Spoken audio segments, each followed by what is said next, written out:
Hey now, guys, what is happening? Good evening. I am exhausted. I'm not gonna lie. Had a long, hard day, so I don't know how good this review is gonna be, guys. But let's get into it. Finished War of the God. No, not War of the Gods. That's wow. That's the next one. See, I'm tired, guys. Start over. Take two. This is ULIK Unchained, Volume 7, covering issues 217 to 241 of Thor, and also Marvel Premiere number 26, Marvel Premiere, featuring a solo story by Hercules, of Hercules, by Bill Mantlo and George Tuska, who oddly enough did not get credit in here, but George Tuska did the artwork in the Marvel Premiere number 26. Not a backup, but it's just like a Marvel Premiere, it's the C-level book that I guess were trying to see if Hercules deserved a solo series or not. But yeah, they conspicuously left George Tuska's name in the credits. They have John Buscema, Rich Buckler, Sal Buscema, Arvell Jones, and Keith Pollard. Two black guys in there, but no George Tuska. Racism. That's what it is. And of course, we have Bill Mantlo, like I said, wrote that story. We have Jerry Conway with Bill Mantlo and Roy Thomas. Roy Thomas filling in. So, this is the period, guys. Talking about Volume 7, ULIK Unchained. I'm going to put it right down here. Yeah, Thor 217 to 241. So we're now at a point where we've reached the 70s, the mid 70s. And long story short, whether it's by design through Jerry Conway's writing or just the times or whatever, we've now reached that mid period where, and mid is not good, like middling period where the villains are hokey and stupid. A lot of the circumstances are really stupid. And unfortunately, the influence of pop culture in the 70s, the corniness and cheesiness, is starting to pervade a little bit, but not really. It's not cheesy or corny. There's no like Rocket Racer or fucking... Oh, we had Mercurio, the fourth dimensional man. That was a little cheesy and hokey. And I'm sure he'll come back. The 4D man in Thor. The saving grace in this book, though, is the artwork by John Buscema. Love that man's artwork. He's the king. No offense or total offense to Jack Kirby. I don't give a fuck. But John Buscema is the true king, along with many others. So the stories, so coming off of the Fall of the Asgard storyline and in Volume 5, and then Volume 6 had the Ego Prime saga, and all these various intergalactic wars, and then the Rigelians, and then Loki, Loki's own war against Thor, and going from this location, the well at World's End, that whole thing, awesome. Fighting Kartag, and then fighting this douchebag and that douchebag, awesome. But now we've settled into a calm period. Jerry Conway has now put Thor back on Earth. Every now and then he's back to being Don Blake. Not so much. There wasn't a lot. Towards the end, there was that battle with the Egyptian god. Okay, well, I'm going all over the place. First of all, first appearances. 225 introduces Firelord, who we all know is the Herald of Galactus, which I found rather odd because by 228, he's introduced in 225, and then 3 issues later, he literally asks Galactus, hey, you know what? I don't want to be your Herald anymore. Can you let me go? And Galactus actually was like, okay, if you can find me another Herald, I'll let you go. So they find the Destroyer. The Destroyer comes back again. And Hercules is now a supporting member of the cast again. And so Thor, Hercules help Firelord get the Destroyer. And the Destroyer is now Galactus's herald, thereby freeing Firelord. And I wonder, why couldn't Nova or Silver Surfer do that? Like, hey, I don't want to be your herald anymore, but like, if I find you another one, a replacement, is that cool? You know, they could have at least tried. But in this case, Galactus is like, yeah, okay. Even at one point, Galactus says, he's like, you know, Firelord is my, who did he say it to? I forget who, I think he said it to Thor, but he was like, you know, Firelord is my most trusted herald, and he's loyal to me. But meanwhile, all Firelord has to say is like, hey, I don't want to be your herald anymore. Is that cool? And Galactus is like, okay.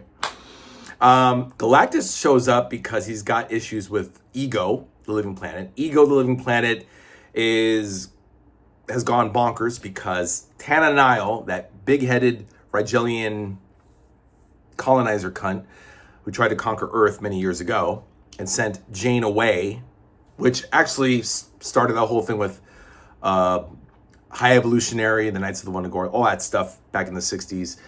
Tananile comes...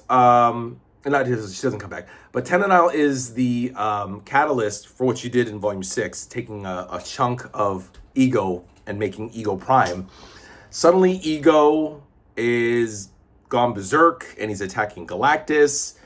So much so that Galactus comes to Earth, not to destroy it, but to seek help from Thor, and saying, hey, I know you were allies with Ego against me. And this is like back in 160, 161, 162. Or 160, 161. But Galactus is like, hey, do you think maybe you can like join my side and help me stop this cocksucker from killing me? And so Thor was like, okay, why not? He was my ally, but I guess he's not anymore. But anyway, I make light jokes and humor about what transpires because I don't want to spoil it too much for you guys. Actually, I think you can still get this in your stores, guys. This came out about 4 years ago, but I think this is still pretty easy to get on the market, eBay, Amazon, or at your local comics shop, or cheapgraphicnovels.com, where I get my books. So there's that storyline, Galactus versus Ego, round 2, Thor caught in the middle, but now he's aligned with Galactus. And funny how Odin, my God. Okay, so Odin is not so much a big, giant douchebag anymore, and he's no longer Thor's enemy, but he's still a raving cunt. I mean, although in this volume, he's now decided that he's going to learn what it's like to walk among the humans. So Odin, now calling himself Orin, this is like issue 230 something, 1, 2, 3, I forget which, but Odin comes to Earth. He's missing from Asgard. Let me finish my thought. So Odin saw Thor helping Galactus, and he thought, what? My son is turned against me and helping our enemy, the enemy of Asgard. And But then he's like, no, you know what? I'm going to chill. And then he like lets things transpire, and he's like, aha, I knew my son would not betray Asgard. This is my Odin voice, by the way. I knew he would not betray Asgard and the All-Father. And, Thor helps Galactus. Galactus puts these thrusters, and he just sends Ego off into the galaxy forever. But of course we know Ego will eventually come. He does come back in Silver Surfer as one of the elders of the universe. So death is never the end. There's no such thing as death in the Marvel universe or DC universe, in all comic books. So Odin later on decides to become a human, which I thought was actually pretty cool. He puts a spell where he forgets who he is, and which is really stupid because it seems like he didn't have a fail-safe plan or something. He just casts the spell on himself, calling himself Orin, Orrin, and he's in California, and he meets this hot chick named Judith, who runs a commune, like a hippie commune. Although not a hippie commune, just like a commune.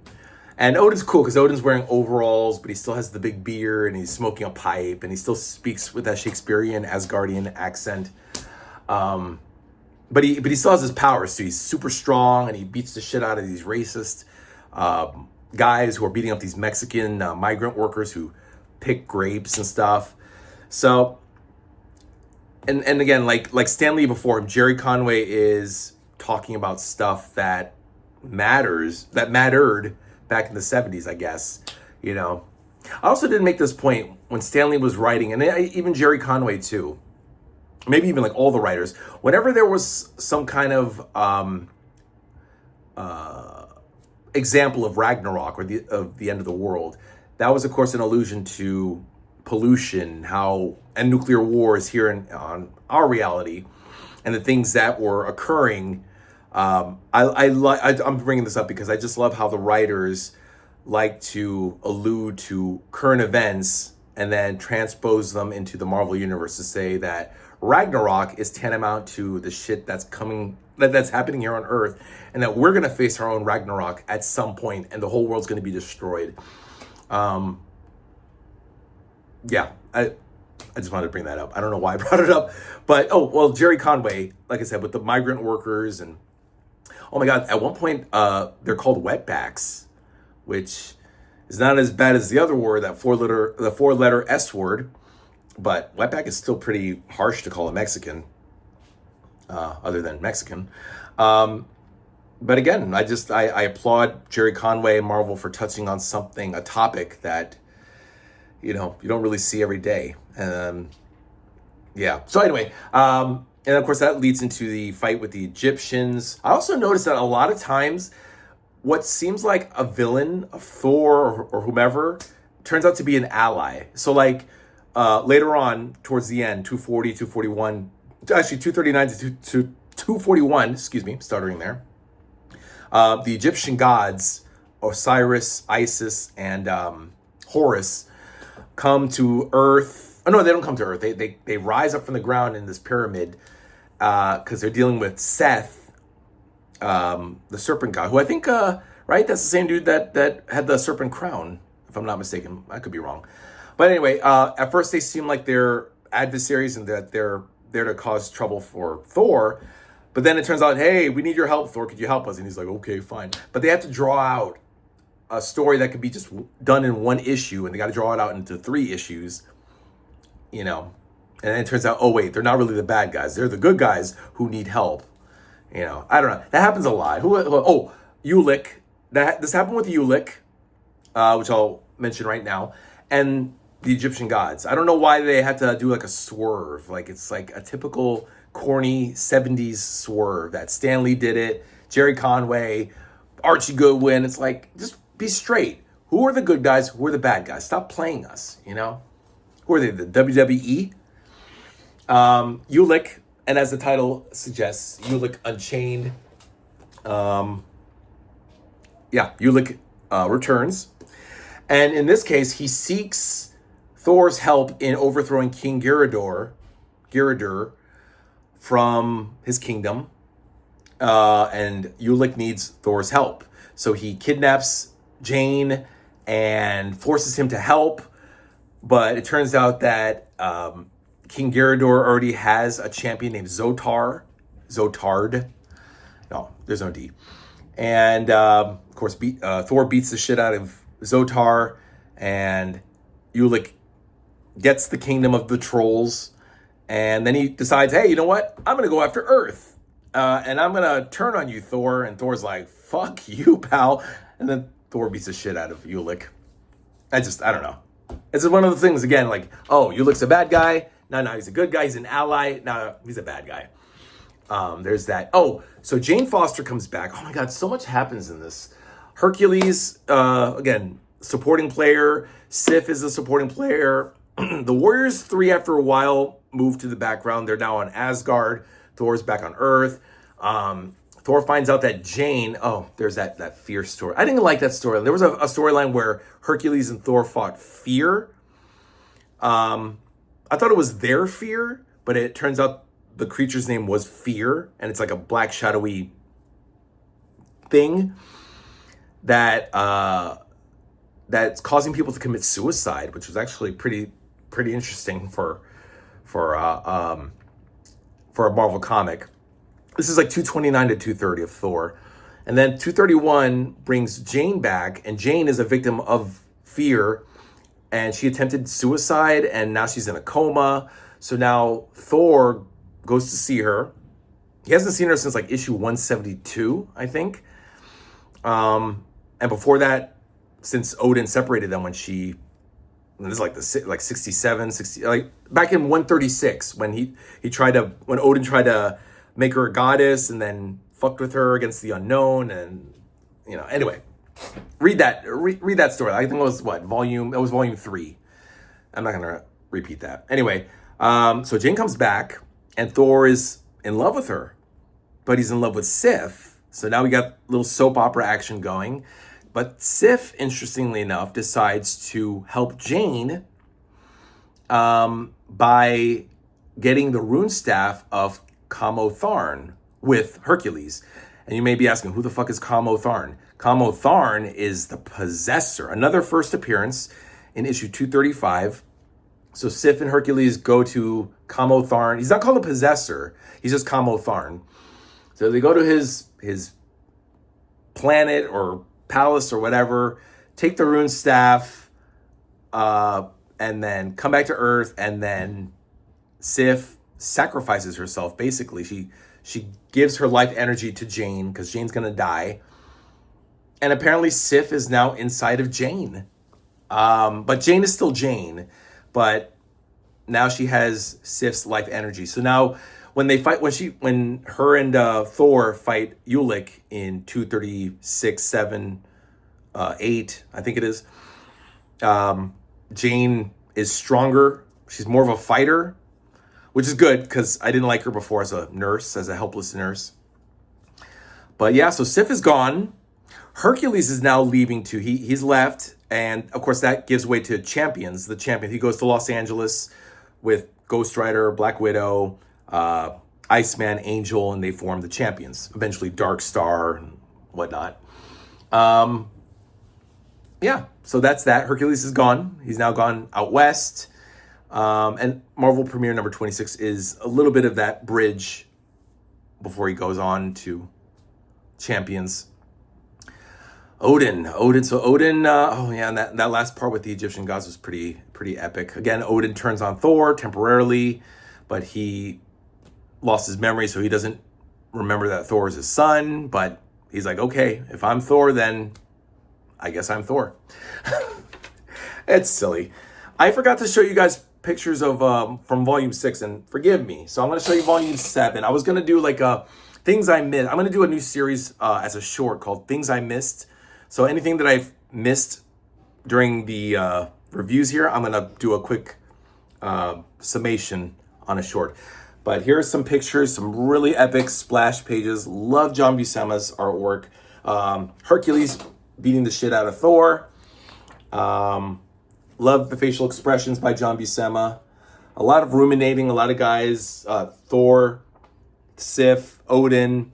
Oh, so many really good pictures of Odin just thinking too. That's Thor. I should show you. The first appearance of Fire Lord, the Zarnian. Yeah, Thor. I don't know what to show you guys. I'd rather you guys buy the book. Buy the fucking books. Read them. Oh, wait. Here's Thor in overalls. He's so cool. He's so badass. I like Odin. He is a bit of a cunt, but I like him. By the way, I want to give a shout out to Michael K. Vaughn, who actually, I should actually give a link or put his picture on because he did the same for me. He's an awesome. If he's watching this, hey now, Michael, how you doing? Go over to his channel because he's I think better at summarizing the books slightly better than I do. I think I do okay. I think I'm just balls to the wall. I'm a maverick, so I don't give a fuck.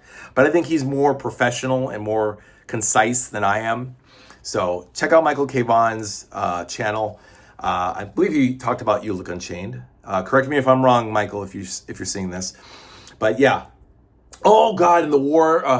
I don't know why I forgot to mention this. So then 232, 3, and 4 had the war of Asgard on Earth, where Loki comes back, manages to finagle the Asgardians to fight the soldiers of Earth, which I don't understand that. How can soldiers of Earth, how can their weapons do any damage to Asgardian gods and warriors?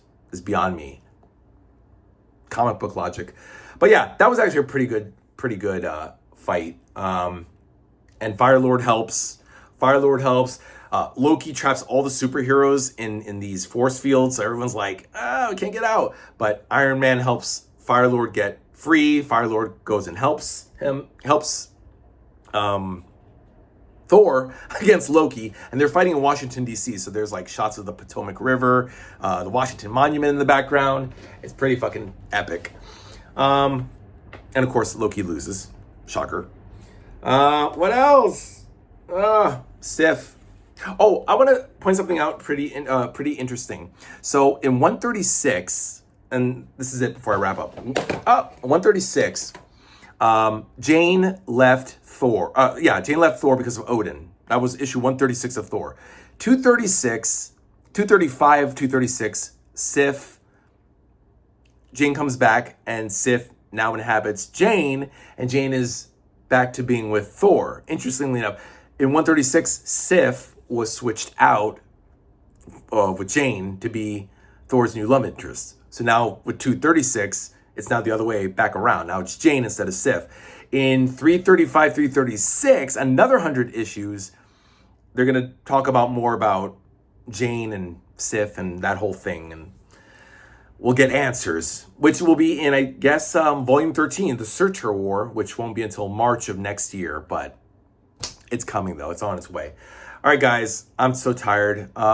21 minutes. Okay. That's the usual time. Like and subscribe, guys, or don't. Comment, leave comments, any questions you may have. Check out the posts. I once again posted two part 1, part 2 of my posts. So please like both of them, guys, because they are pretty much one. But fucking YouTube doesn't let me post. Because I write, guys. I write a lot of details. I want you guys to be in the know of what happens with each issue. If you choose not to read the books themselves, but want to know what happens in each issue, that's what it's there for. So I do it for you guys. And for me, too. I like to have a record of everything that I've read. So please, it's in 2 parts. Please like them both or don't. I don't give a fuck. But learn, study, learn your Marvel history, guys, and DC. That's it, guys. All right. Have a good night. I'll see you next time. Oh, wait, don't go, guys. This is the next one, guys. Always like to show you the next book. Volume 8, War of the Gods. Cannot wait to read this. Thor number 242 to 259. Annual number 5. So we're back into the annuals, which is cool. So that'll be like 1976. And Marvel Spotlight number 30. All that. So 20 issues into this. And this apparently is only 392 pages, according to Wikipedia. I may have to count that. Yikes. Yeah, it's a pretty thin book, But yeah, War of the Gods, guys. I love that title. So it's probably going to be some epic goodness. Look at that. Hercules comes back. It's like Brokeback Mountain with these two. I swear somebody should do like a parody of Thor and Hercules a la Brokeback Mountain. It's like, I can't quit you. I can't quit thou. All right. Guys, I'm tired. All right. See you next time, guys. Bye.